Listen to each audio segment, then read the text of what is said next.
Rain tapped softly on the windshield of Officer Travis Clay's cruiser as he pulled up behind the black SUV parked on the side of the road. It was supposed to be a routine traffic stop, taillight out, nothing major. But even the simplest moments could turn in a heartbeat. "Let's make this quick," Travis muttered, reaching for his flashlight. His partner, Officer Neil Whitman, was already stepping out on the passenger side. Neither man expected resistance. The SUV hadn't sped, hadn't swerved. Just a busted light and maybe a warning. But as Travis approached the window, something shifted in the air. His steps slowed. Inside the SUV sat a black woman, calm, hands resting on the wheel, eyes fixed ahead. She looked like she'd been through this 1,000 times, tired, not afraid. That was the part that gave Travis pause. Most people were nervous when cops pulled them over. This woman wasn't. She was too still. "License and registration?" "Ma'am," Travis said, trying to keep his voice neutral. The woman didn't reach immediately. She turned her head and met his eyes. "It's in the glove box."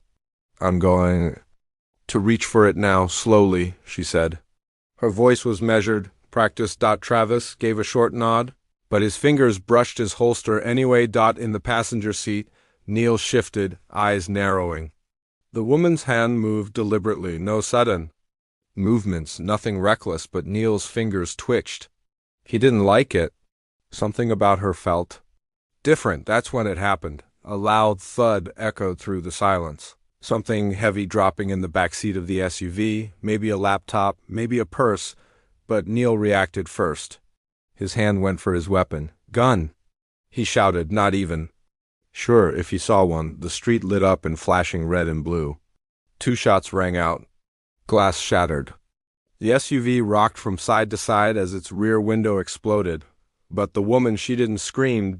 She moved. The next moment, both officers were on the ground, ducking behind their cruiser as more shots rang out. Only now they were coming from the SUV. She had a firearm, registered, legal, and she was trained. Back inside the car, the woman's breath was calm, her hands steady. Her name was Camille Bryant, 34, a former Army combat medic turned private security advisor. She wasn't someone you surprised or bullied into silence. She had her reasons for carrying, and now she had the scars to justify it. From the corner of the block, a few bystanders were filming with their phones, gasping as the chaos unfolded. Within minutes, backup arrived, sirens wailing into the distance. But Camille had already lowered her weapon and stepped out of the car. Hands raised. "I didn't fire first," she said loudly, clearly, so the cameras could hear. "I only defended myself." The street froze. The backup officers hesitated. The body cams were rolling. Every move mattered. At the precinct later that night, the situation spiraled. The footage went viral before the department could contain it. Some headlines read, "Black woman returns fire after officers open fire during routine stop." Others questioned everything. Was this really self-defense? Or trained veteran or reckless shooter? But those who knew Camille knew the truth. She wasn't reckless. She wasn't a criminal. She was a mother, a daughter, a soldier. And she'd learned long ago that silence could be deadly. Meanwhile, across the city, a young black teenager named Yalan sat in a crowded city bus heading home from school. He wore a second-hand backpack, his earbuds tucked in, hoodie pulled up. Just another face in the blur of evening commuters, when a visibly pregnant white woman boarded the bus and looked around for a seat. No one moved. People avoided her gaze. Yalan didn't. He stood up quietly and offered her his spot without a word. She smiled, surprised, and sat down with a soft, "Thank you." It seemed like a small moment, unnoticed by most. But as the bus rolled along, as she reached into her purse, she pulled out a folded piece of paper and passed it to him. "Open it when you get home," she said. JL. Blaine blinked, confused. "Why?" "Because sometimes," she said, "the world needs to remind you who you really are." He nodded awkwardly and tucked the note into his bag. He didn't know that one act standing up would change the rest of his life. Back at the station, Camille sat alone in an interview room, staring at the two-way mirror. She didn't flinch when the door opened. She knew how this worked. But what she didn't know, what no one knew, was that this routine stop was never meant to be routine. There were people watching. There were plans already in motion. And Camille had just stepped right into the middle of something much bigger than traffic laws. Across the country, two stories were unfolding. A woman who refused to be a victim, a boy whose kindness would be repaid in ways he couldn't imagine, and as the headlines kept spinning and the footage kept spreading, someone powerful was paying very close attention, because Camille Bryant wasn't just anyone, and Yalan. He had no idea yet, but that note in his back pocket wasn't just a thank dash you dot, it was an invitation, a lifeline. A beginning, but first, the world would try to break them both, and not everyone would walk away unscarred. Camille sat in that cold, windowless interview room with her back straight, her palms resting on the metal table. She wasn't cuffed, not yet, but the silence in that room pressed against her like a weight. The ticking of the clock on the wall was the only sound. The officers hadn't come in again since they asked her to wait here. That was 2 hours ago. She wasn't afraid. She was exhausted. She had answered every question the patrol officers threw at her right there on the scene. She had told them about her background, her legal permit to carry, the way the officers approached her SUV. She had told them she only fired after they shot first 2 bullets, both aimed at her back window. Her firearm remained untouched until that moment. She wasn't reckless. She had been trained for far worse. Afghanistan had seen to that. Still, she knew how this might go. A black woman firing back at police officers, even if she didn't start it, that wasn't going to be swept under the rug. Not in this city. Maybe not anywhere. Behind the glass mirror, Lieutenant Sarah Lynn was watching. Her arms were crossed, her jaw tense. She didn't know what to make of Camille Bryant yet. Everything about her checked out: honorable discharge, excellent service record, clean background. Even the gun was registered, safety up to date, and her concealed carry license hadn't expired. Everything was, on paper, completely legal.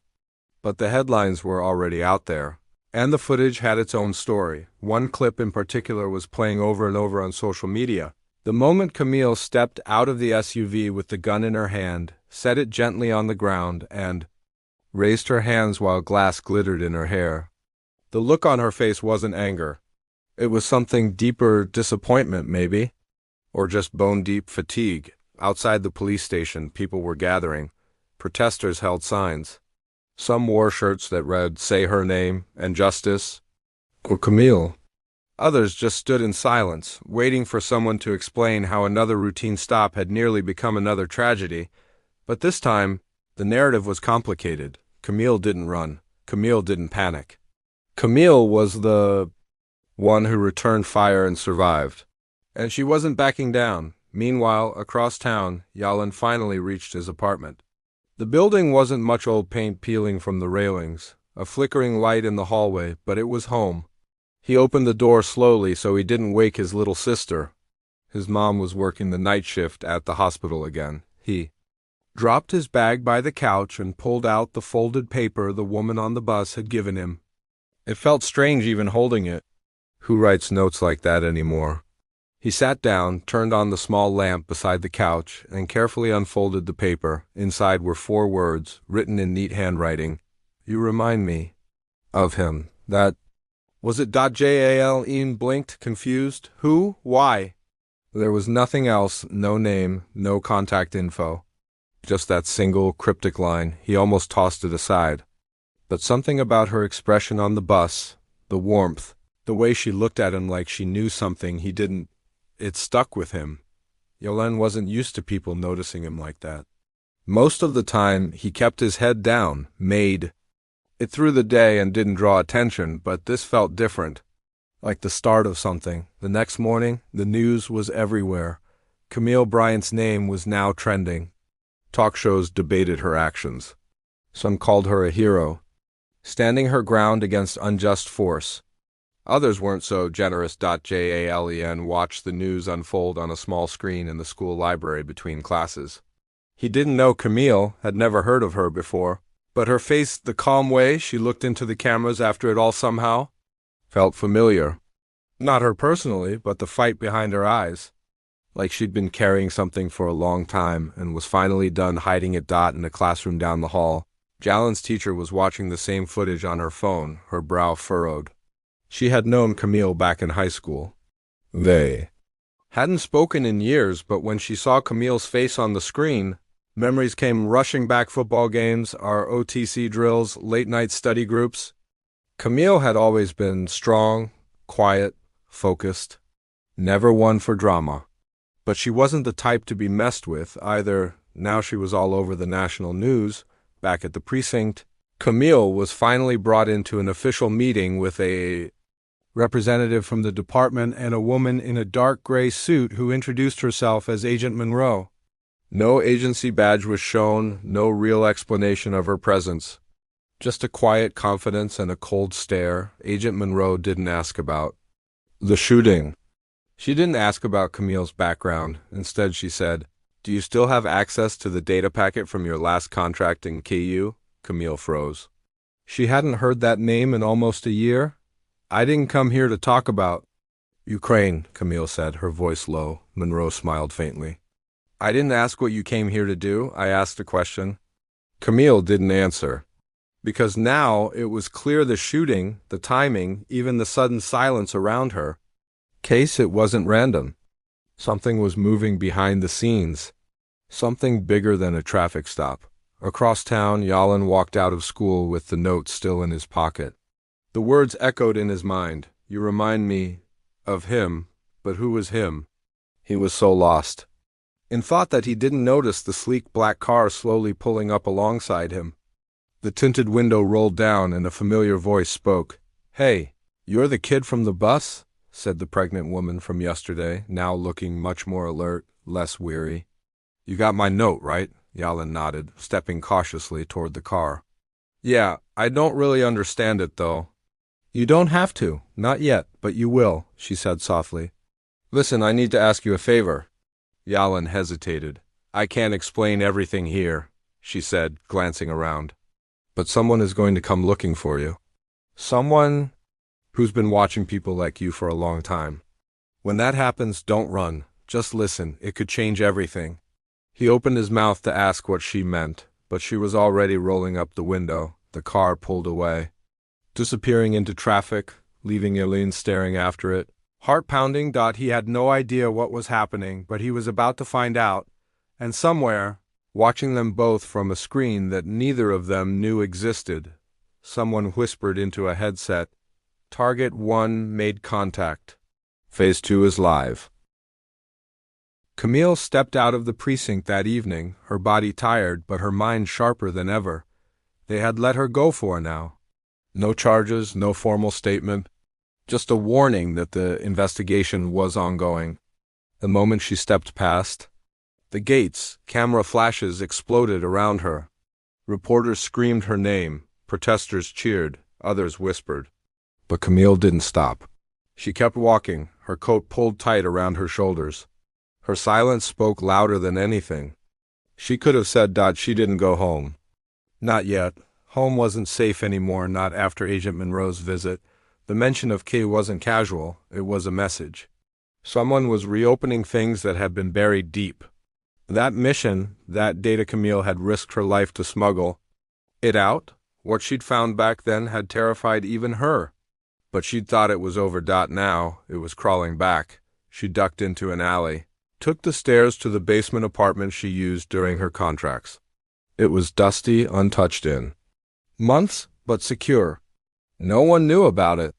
At least, she hoped they didn't. She powered on an old laptop she kept hidden behind a false wall panel and started decrypting one of the last files she'd saved. Whatever Monroe wanted, it had to be in here. She just didn't know what yet. Across town, Yalen couldn't sleep.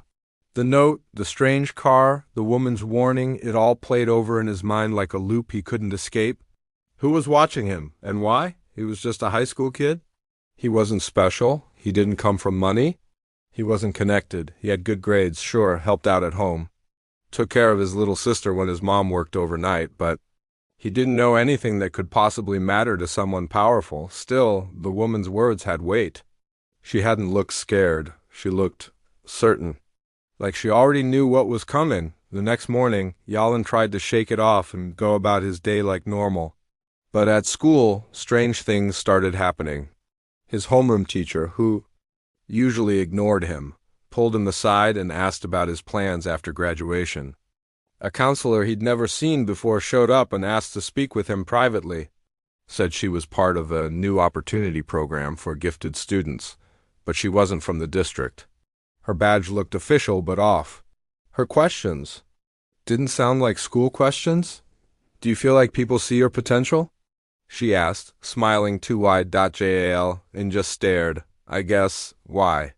Because sometimes we find that young minds get overlooked, especially the kind that can change things. We'd like to help you with that. We're offering mentorship. Training, a fast-track path. Does that sound like something you'd be interested in? Before he could answer, the fire alarm went off, cutting the conversation short. But as he walked into the hallway, Yalin saw her watching him from across the crowd. The woman from the bus, only now she wasn't pregnant. The bump was gone. The whole thing had been a cover. She gave him the smallest nod before slipping away into the crowd of students being herded outside. That's when Yalin knew he was in the middle of something. And he had no idea how deep it went. Back in her basement hideout, Camille leaned over her laptop, narrowing in on a single recovered file labeled Echo Frame. The name made her stomach twist. That was the last operation before she left Europe. The mission had gone sideways. Several people disappeared. The files had been sealed. Also, she thought. She opened the video file. A grainy image filled the screen. A man, early 50s, white hair, dark suit, stood in front of a tactical map, speaking in clipped sentences. Our algorithm has found 3 early-phase echo signals. Subject A is dormant. Subject B missing. Subject C active. All appear within. Acceptable parameter deviation. Containment plans in motion. Then the screen froze on a photo. Camille. A younger version of herself. Not from her army records, this was more recent. Taken without her knowledge, her breath caught. That meant they'd been watching her for years after she left. Another photo followed. A boy, Yalin. She paused the video. Heart pounding. This wasn't about a traffic stop. This wasn't even about KU. Anymore. It was about them. Camille grabbed her phone and tried dialing the only contact she still trusted, Des. Her old squad mate from the Intel division. The line rang once, twice, then went dead. No voicemail. Just silence. She didn't bother trying again. If Des was off the grid, it meant trouble. Or worse, that night Yalin sat on the fire escape outside his apartment, watching the city lights flicker. He felt like something was crawling closer, just out of view. He tried telling his mom about the weird meeting with the counselor, but she was too tired to listen. Said he probably just misunderstood. Sighed, maybe it was a good thing someone noticing him, but he knew better. Later, as he was about to head back inside, he noticed something strange, a black SUV parked across the street, engine running, lights off. It hadn't moved for nearly an hour. He thought about calling someone. But who? The police. That didn't seem smart, not after what happened to Camille. Instead, he took out his phone and snapped a photo of the SUV, no license plate. Just then, his phone buzzed, unknown number. Do not go to school tomorrow. Watch the news at 8 a.m. Jalin's hands went cold. He didn't reply. He didn't have to. He just stared at the screen, heart hammering in his chest. At 7:59 the next morning, he turned on the TV. The first headline read, Whistleblower leaks footage from secret surveillance. Program targeting U.S. teens. And right there, for less than a second, was his face blurred, but still him. Everything around him collapsed into silence. At the same time, Camille's laptop was hacked remotely, screen flickering before cutting to black. Her file transfer gone, she stood up quickly, grabbing her bag and heading toward the exit. She knew she had little time left before they tracked her exact location, whatever Echo Frame was. Whatever this connection between her and Yalin meant, they weren't going to let it stay buried much longer. The storm had only just begun. The city moved like a heartbeat, steady on the outside, but inside something was racing toward collapse. Yalin hadn't gone to school that morning. He didn't even step outside. Every time he looked out the window, the same SUV was there. Watching, waiting, and now, with his face briefly shown on national news, even blurred, he felt like the walls around him were getting tighter. His mom noticed he was jumpy, but she didn't push. She was working double shifts again, barely catching sleep between shifts at the hospital. He didn't want to worry her, not until he understood what was really going on. Camille, meanwhile, had already left the basement hideout and was on the move. She knew they were closing in. Whoever was running the EcoFrame project wasn't just watching, they were activating something. And if Jalen's photo was in their files, it meant he wasn't just caught in the crossfire, he was one of them. A target. Or maybe a key dot. By late evening, Camille was parked a block away from Jalen's building, watching the same SUV he'd seen from his window. Her gut told her they were monitoring him for extraction, not arrest, something else. These weren't local cops. The vehicle was unmarked. The men inside didn't wear uniforms, military posture. Government faces? She glanced down at the printed files she'd pulled before the system was wiped. 3 subjects were listed under the Echo Signal Index. One was her. The second was someone named Theo, marked as Mia. The third didn't have a name. Just an age.17.jalen single quotes S-age. The description matched high cognitive scores, rapid emotional adaptability, high trauma tolerance.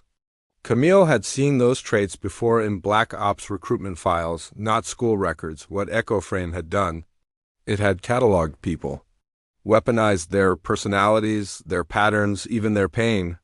Camille had walked away from that world because she realized it didn't end with intelligence gathering. It ended with people being turned into tools. Tools they could control. Now they were coming for Yalen, and she couldn't let that happen. Inside the apartment, Jalen's phone buzzed again. Unknown number. We're coming. Don't be afraid. Say nothing. Comply. His hands trembled as he stared at the message. He didn't know what they wanted, but every instinct screamed to run. He grabbed his hoodie, his backpack, and slipped out the back stairwell. He didn't know where he was going. He just knew he couldn't stay. Camille saw him. The moment he came down the fire escape and hit the alley, she was already moving. She stepped out of her car, not too fast, hands visible. Yalen, she called softly. He froze. He didn't recognize her, not at first. I know you don't know me, she said, keeping her distance. But I've seen what they're doing to you, what they've planned. You're not crazy. You're not imagining any of this. His eyes widened. Who are you? I used to work for them, Camille said. I walked away when I realized what they were really building. And now they've dragged you into it. The sound of tires squealing broke through the night. The SUV pulled out, faster this time, turning down the alley behind them. Camille grabbed Jalen's arm. Run! They took off together, weaving between dumpsters and fences, Camille leading the way. She knew the side streets. Knew how to disappear. The SUV didn't follow far. It stopped, and 2 men in suits stepped out, pulling communication gear from their jackets. She made contact, one of them said, tapping his earpiece. We're losing visual. Switching to drone surveillance. Elsewhere, a black operations room lit up with movement. Digital maps tracked Camille and Yalen in real time. Voices filled the space. She wasn't supposed to get involved. She's always been unpredictable. Orders: track, don't intercept. We need the boy conscious. The signal's getting stronger. Yalen and Camille slipped into an abandoned subway entrance, climbing down into the dark. She handed him a flashlight from her bag and kept walking. You're part of something bigger than you think, she said. They've been testing kids for years, behavioral patterns, reaction speed, decision-making under pressure. You ever notice how adults tell you you're mature for your age? That you're calm when others aren't? He nodded slowly. They engineered that, she said. Not directly, but through environments. Schools, neighborhoods, apps, even emergency drills. You were part of a long-term test. Jalen's head spun. But why? For what? To create the next generation of adaptive operatives? People who could blend into any situation. Who wouldn't panic under pressure. Who could be activated without even knowing it. They're turning people into weapons, he whispered. Camille didn't answer. She didn't need to dot far above them. A signal pinged through the network. The agents monitoring the case watched as Jalen's emotional data spiked: fear, anger, realization. The metrics lit up red. The signal stabilizing, someone said. Subject is nearing threshold. He's sinking, another replied. Just like subject, in a lab no one had access to, a digital file unlocked by itself. It began compiling memories, voice recordings, facial expressions, all belonging to Jalen. A program named Echo Memory Loop activated. Camille stopped, sensing something change in the air. You feel that? She asked. Jalen nodded. Yeah. Like I've been here before. She looked at him, truly looked. They're not just watching you, she said. They're trying to turn you into someone else. Someone they can switch on. Jalen's voice cracked. Can they control me?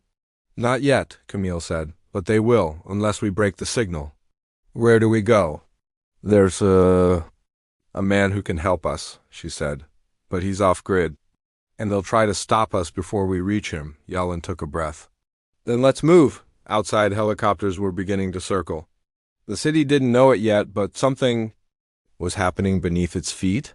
Something bigger than any one person. A boy running through tunnels. A woman trying to right a wrong. And an agency that had written them both off as acceptable risks. The clock was ticking. And the next decision would change everything. Sometimes a small act of courage, like standing up for what's right or helping someone in need, can change the course of everything. Truth may be hidden for a while, but it can't be silenced forever. And when someone realizes their own power, they become unstoppable even against the strongest systems built to control them. Asked ChatGPT.